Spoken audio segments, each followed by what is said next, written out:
Hello दोस्तों, आपका स्वागत है कहानी और कॉमेडी चैनल में। तो दोस्तों, आज जो मैं कहानी लेकर आई हूँ वो एक बहुरूपिये का है जो तरह तरह का नकल धारण करता है। तो दोस्तों, कहानी शुरू करने से पहले आप लोग मेरे चैनल को लाइक, सब्सक्राइब और शेयर करना ना भूलें। और दोस्तों, और कमेंट में भी आप लिखें कि आपको ये कहानी कैसी लगी। तो दोस्तों, एक राजा था, उसके पास एक बहुरूपिया आया। वह तरह तरह का नकल करता था। उसमें देवी की एक ऐसी शक्ति थी कि वह जो भी नकल धारण करता उसको पूरा वैसा का वैसा ही करता था। उसमें वह कभी चूकता नहीं था। राजा ने कहा कि तुम एक त्यागी महात्मा का नकल लाओ। बहुरूपिये ने स्वीकार कर लिया। कुछ दिनों तक तो वह गुप्त रूप से रहा, और जब दाढ़ी बढ़ गए तो वह साधु का नकल लेकर शहर में आया। और वह सबके साथ संतों जैसा बर्ताव करता, किसी से ना राग रखता ना द्वेष। भिक्षा में जो मिल जाए उसी से संतोष करता, लोगों को अच्छी अच्छी बातें सुनाता। शहर में हल्ला मच गया कि बड़े विरक्त त्यागी महात्मा आए हैं। तो जब ये बात राजा को मंत्री ने सुनाई तो राजा ने कहा कि क्या ये वही बहुरूपिया है? तो मंत्री ने कहा कि हाँ जी महाराज, ये तो वही है।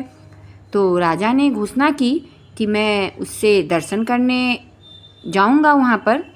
तो राजा ने एक थाल में बहुत सी असरफियाँ भर ली और वहाँ गए, और उन्होंने असरफियों से भरा थाल उस बहुरूपिया के सामने रख दिया। लेकिन बहुरूपी ने उसमें से कुछ भी नहीं लिया और शिव शिव कहते हुए उठकर वहाँ से चला गया। लोग कहने लगे कि कितना अच्छा सत्संग हो रहा था, पर राजा को पता नहीं कि क्या सूझी सत्संग में बाधा लगा दी। राजा की भेंट काम नहीं आई। और दूसरे दिन बहुरूपिया अपने असली रूप में राजा के पास आया और बोला, अन्नदाता, इनाम मिल जाता तो अच्छा होता। राजा ने पूछा कि तुम्हारे मन में क्या है कि मैं कितने रुपए इनाम दूंगा? तो वह बोला कि आप अपनी मर्जी से जितना भी देंगे मैं राजी हो जाऊंगा। राजा बोला, तू तो मूर्ख है। कल मैंने इतनी असरफियाँ तुम्हारे सामने रखी पर तुम तो उसको छोड़ दिए। तो बहुरूपिया बोला, अन्नदाता, मैंने साधु का नकल लिया था, फिर मैं वो असरफियाँ कैसे ले सकता था जिससे साधु के नकल को बट्टा लग जाए? अगर मैं रुपयों पर मोहित हो जाता तो मेरा नकल बिगड़ जाता और भगवती माता भी नाराज हो जाती। राजा प्रसन्न हुआ और बोला, बात तो ठीक है। और राजा ने उसे बहुत सारा इनाम दिया। और एक दिन राजा ने बहुरूपिये को बुलाकर कहा कि तुम सींग का नकल लाओ। तो बहुरूपिया बोला कि महाराज, मैं नकल पूरा करता हूँ, उसमें चूकता नहीं हूँ, इसलिए आप मुझसे सींग का नकल करने को ना कहे। यह नकल बहुत खतरनाक होता है। राजा ने कहा, हमें तो सींग का नकल देखना है। बहुरूपिये ने कहा कि अगर कोई नुकसान हो जाए तो पहले से ही मेरा गुनाह माफ़ कर दे, नहीं तो कोई और नकल लाने को कहे। राजा ने कहा, हम पहले से ही तुम्हारा गुनाह माफ़ करते हैं, लेकिन तुम सींग का ही नकल लाओ। बहुरूपिया ने कहा, ठीक है। और उसके बाद उसने सींग की खाल पहनकर और वहाँ पर इधर उधर देखता हुआ आकर सींग की तरह बैठ गया।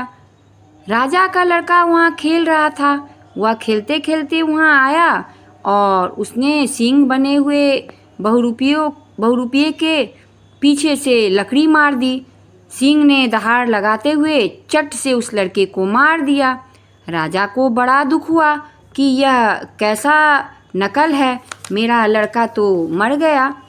दूसरे दिन बहुरूपिया रोता रोता आया और बोला, अन्नदाता, आप क्षमा करें, मैंने तो पहले ही कह दिया था, ऐसा खतरनाक नकल मेरे से मत करवाओ। मेरी शक्ति माँ इष्ट है, अगर मैं नकल बिगाड़ दूंगा तो माँ नाराज हो जाए। राजा बोला, तुम्हारा नकल है वो तो ठीक है, पर मेरा कितना नुकसान हो गया। राजकुमार तो मर गया। परंतु राजा अब कर भी क्या सकता था, वह वचनबद्ध था। बहुरूपिये ने पहले ही क्षमा मांग ली थी। राजा के पास एक नाई रहता था। उस नाई ने राजा को सलाह दी कि इस बहुरूपिये से सती का नकल मंगाओ। सती पति के पीछे जल जाती है, या सती का स्वांग करेगा तो जलकर मर जाएगा और राजकुमार को मारने का दंड इसको अपने आप मिल जाएगा, हमें दंड देना नहीं पड़ेगा। राजा ने बहुरूपिये को बुलाकर कहा कि सुनो, तुम सती का नकल लाओ। वह बोला ठीक है अन्नदाता, मैं ले आऊँगा। शहर में एक लावारिस मुर्दा पड़ा हुआ था। उसको देखकर बहुरूपिये ने सती का नकल बनाया। 16 श्रृंगार करके ढोल बजाते हुए वह आया। लोगों ने देखा कि कोई स्त्री सती होने जा रही है। राजा के पास समाचार पहुंचा तो मंत्री से पता लगाने को राजा ने कहा। मंत्री ने पता लगाया तो पता चला कि यह वही बहुरूपिया है।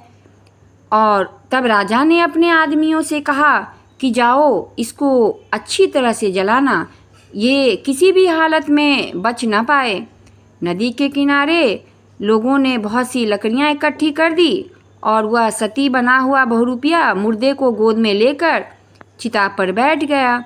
लोगों ने लकड़ियों में आग लगा दी। इतने में जोर से आंधी और वर्षा आ गई। आंधी और वर्षा आने से सब लोग भाग गए। घर का कोई आदमी तो था नहीं जो वहाँ पर ठहरे। वर्षा से आग बुझ गई और नदी में बेग आने से लकड़ियाँ बह गई। वह बहुरूपिया लकड़ियों के ऊपर बैठा रहा और तैरता हुआ किनारे जा लगा। देवी का इष्ट होने से उसके प्राण बच गए। कुछ महीने बीत गए तो बहुरूपिया राजा के पास आया और बोला, अन्नदाता, इनाम मिल जाए। राजा उसको देखकर चकरा गया और बोला, अरे तू तो जलकर मर गया था। वह बोला, मर तो गया था, पर शक्ति माँ की कृपा से वापस मैं आ गया हूँ।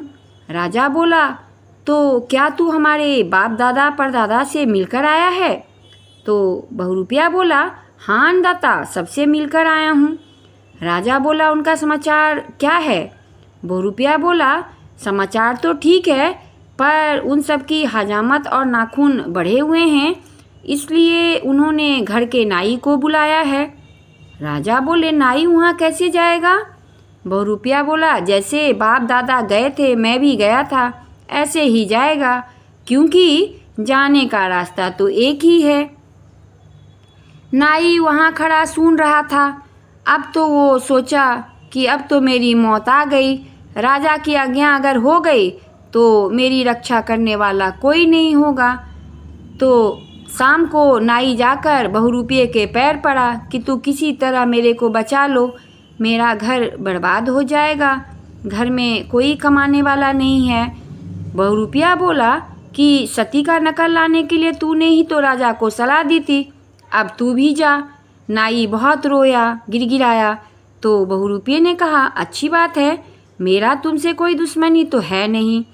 उसने राजा से जाकर कहा, अन्नदाता, वास्तव में मैं मरा नहीं था, मेरे लिए लकड़ियाँ बहुत ज़्यादा इकट्ठी हो गई थी, अतः लकड़ियाँ जलते जलते मेरे नज़दीक आए। इससे पहले आंधी और वर्षा आ गई और लोग भाग गए और माँ के कृपा से मैं बच गया।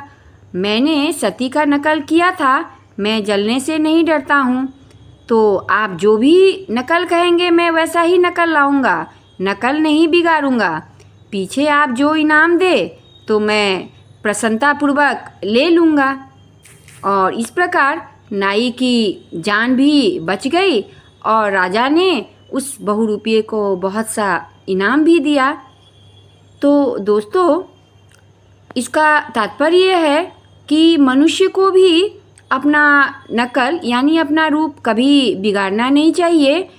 उसे भगवान जो रूप देकर ऊपर से भेजते हैं, पिता का, माँ का, पुत्र का, भाई का, बहन का, बेटी का, बहू का, सास का, तो उसका उसे ठीक ठीक तरह से पालन करना चाहिए, उसको ठीक तरह से निभाना चाहिए।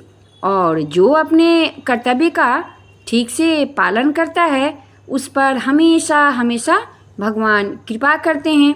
तो जितने भी मनुष्य हैं सबको अपने अपने कर्तव्यों का एकदम सही सही से और ठीक से पालन करना चाहिए।